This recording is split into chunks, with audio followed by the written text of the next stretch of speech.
Ladies and gentlemen, Dette Glashouwer.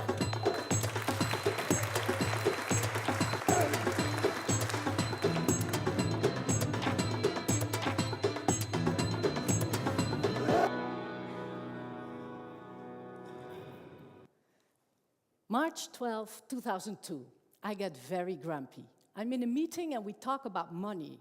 And I think, well, that's interesting. Money does not interest me, but talking about it makes me very grumpy.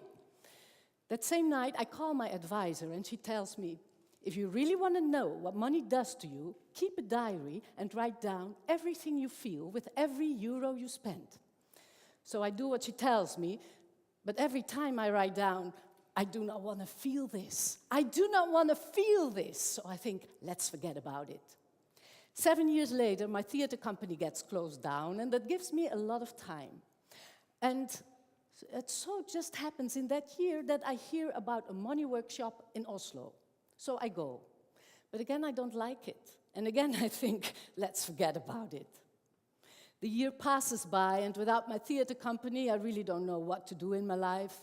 So on New Year's Eve, I say to the cosmos, you tell me. From now on, I do everything that crosses my path, everything I'm asked to do. And damn it, the very first thing I'm asked to do is to give a money workshop.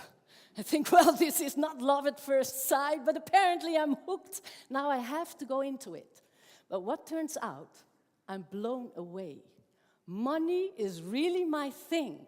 So I start to work with my students, and at the end of the workshop, 2 restore their relationship with their fathers, 1 with agents after her gets her finances done, and another one gets one present after the other thrown into her lap.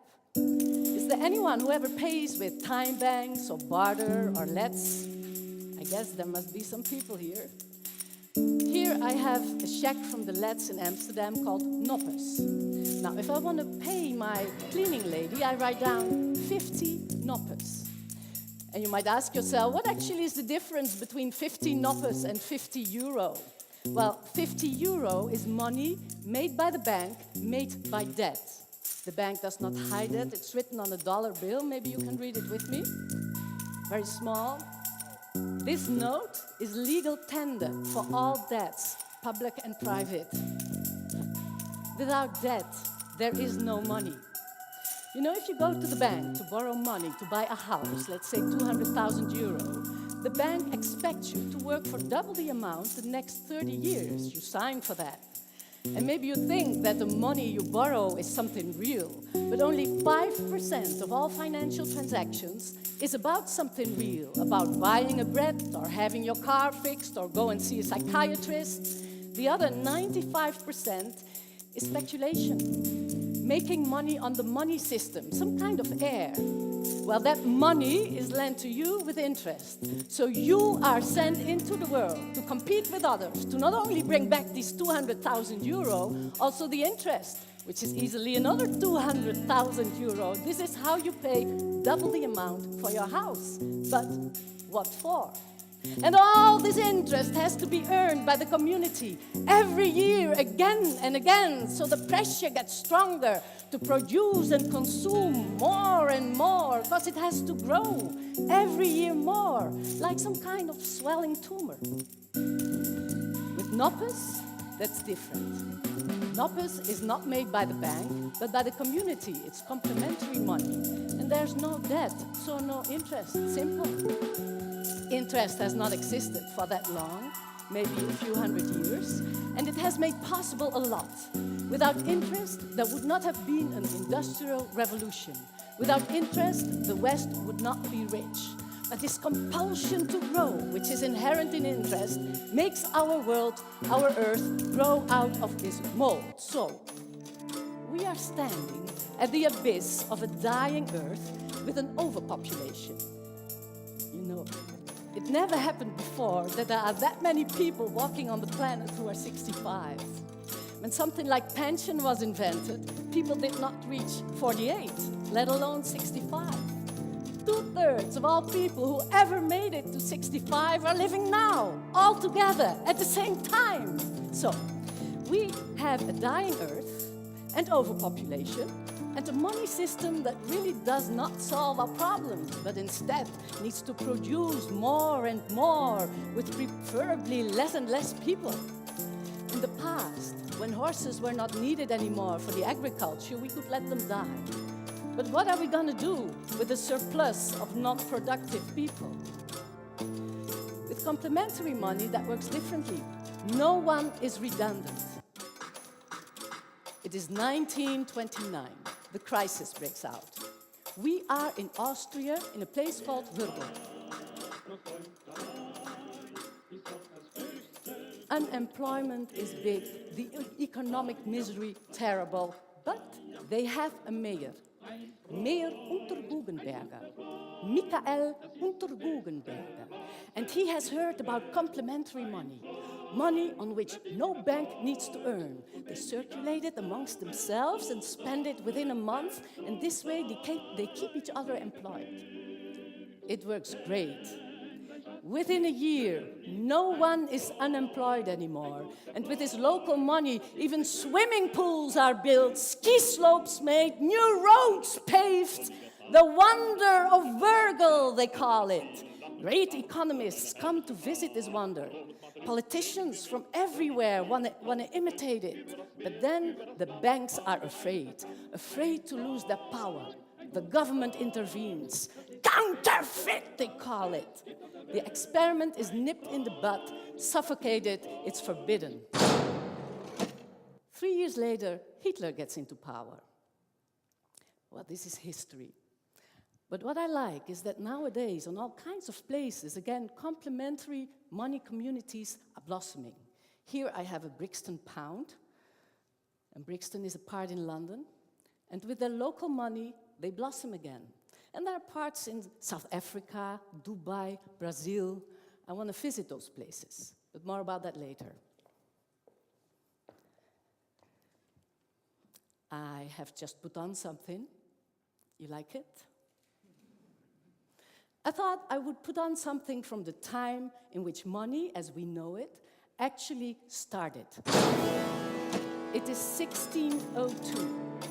The Dutch develop a revolutionary way of money creation. And it happens in the time that they're all desperate. You know, people in that time are all tortured by all kinds of diseases. They have problems with their heart, belly, stomach, liver, spleen, kidney. They have headaches, dizziness, cramps, asthma, rheumatism, bad breath. They have skin problems, sexual diseases, cramps, diarrhea, constipation, farting. There are a lot of remedies, but 4 spices are very popular.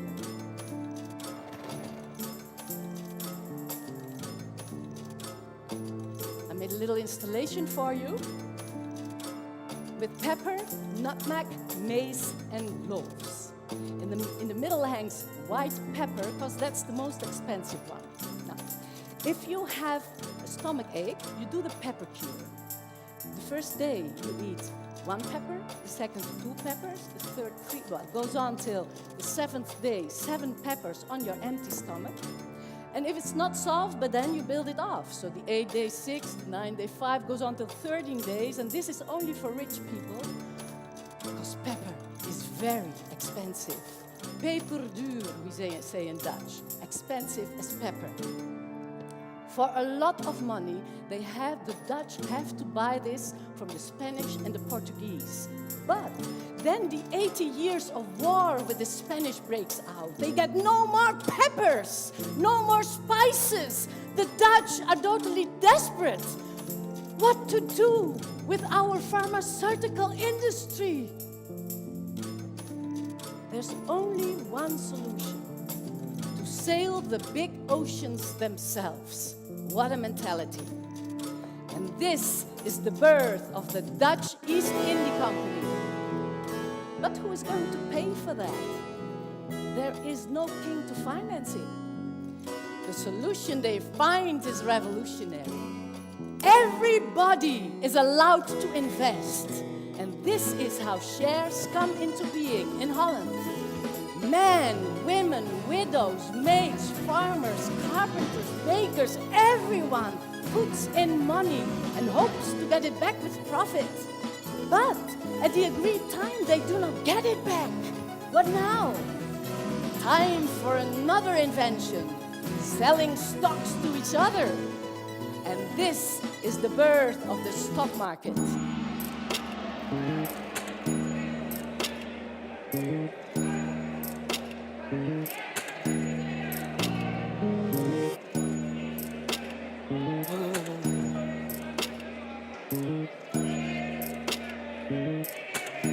Maybe you think, what is she doing?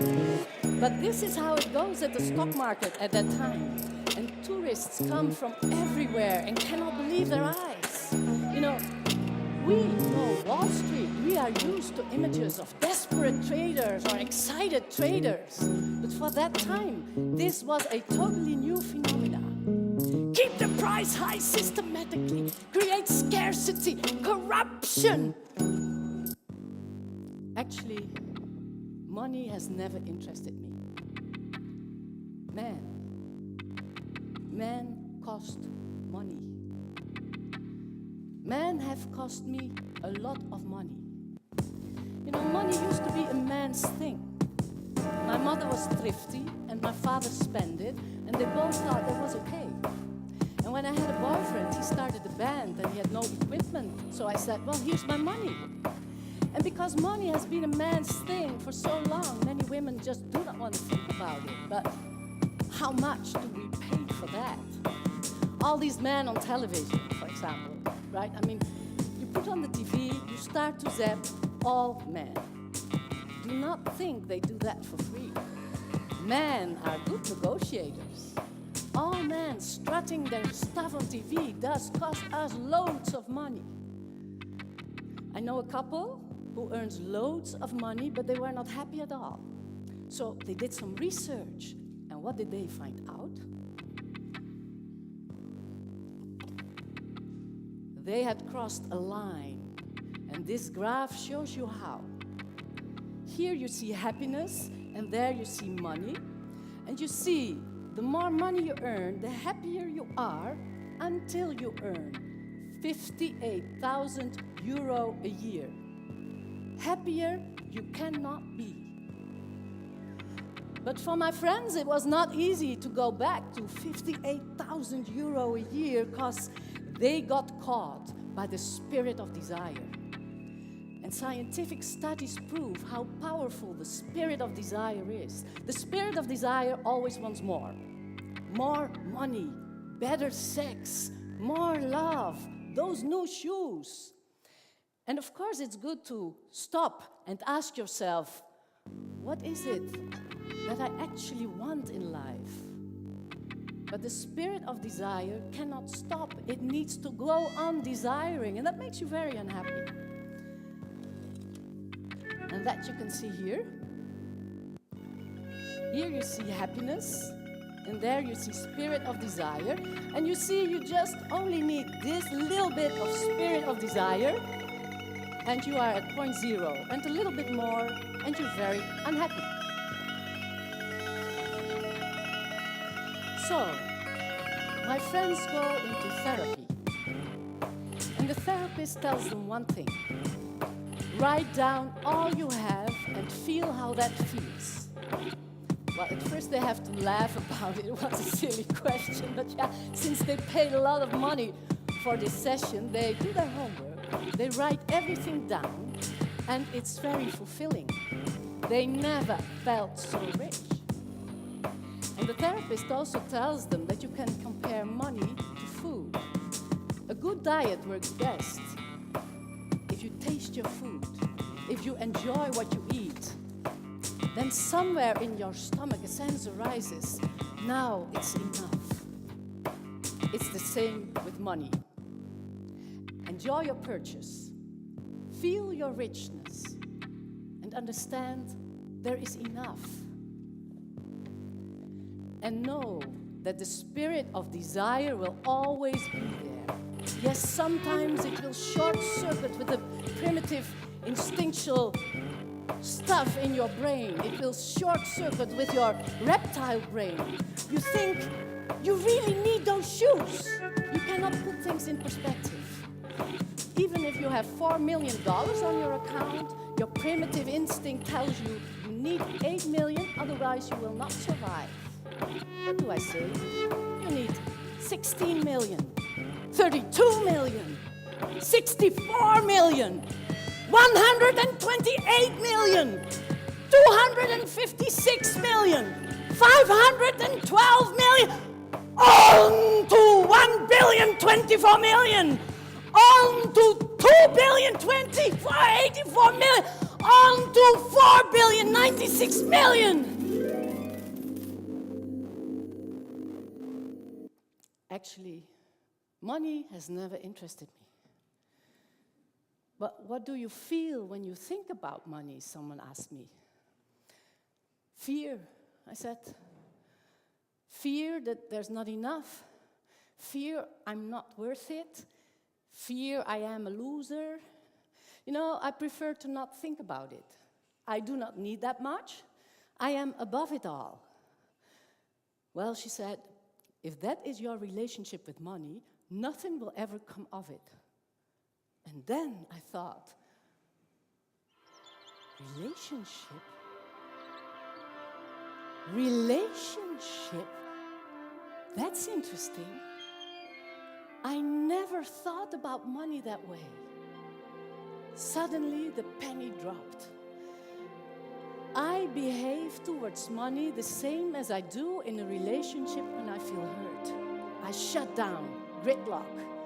I say, I don't care, drop that, I don't need you anyway. But that's not money's fault, is it? A friend of mine is in relational therapy, and she tells me that if you are both shut down, gridlock, the remedy is to embrace each other 3 times a day for 1 minute. Then you start to melt, you can connect again, and the energy starts moving. Embrace. Embrace my money. Well, why not?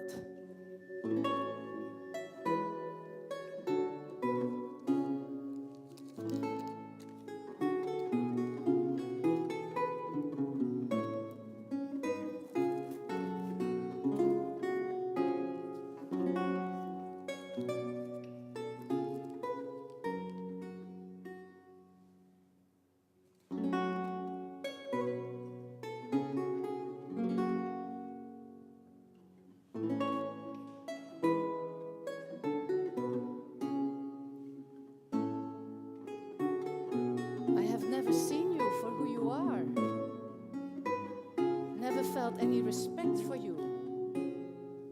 I will never thoughtlessly spend you again.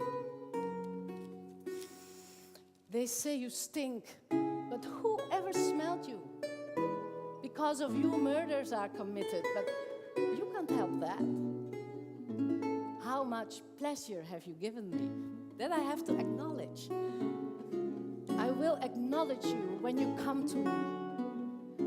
And even though I'm scared, I will receive you.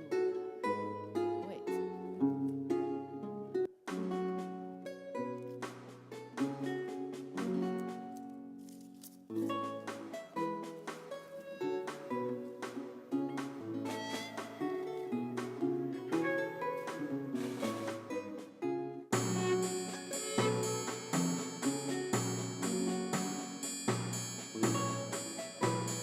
Yes.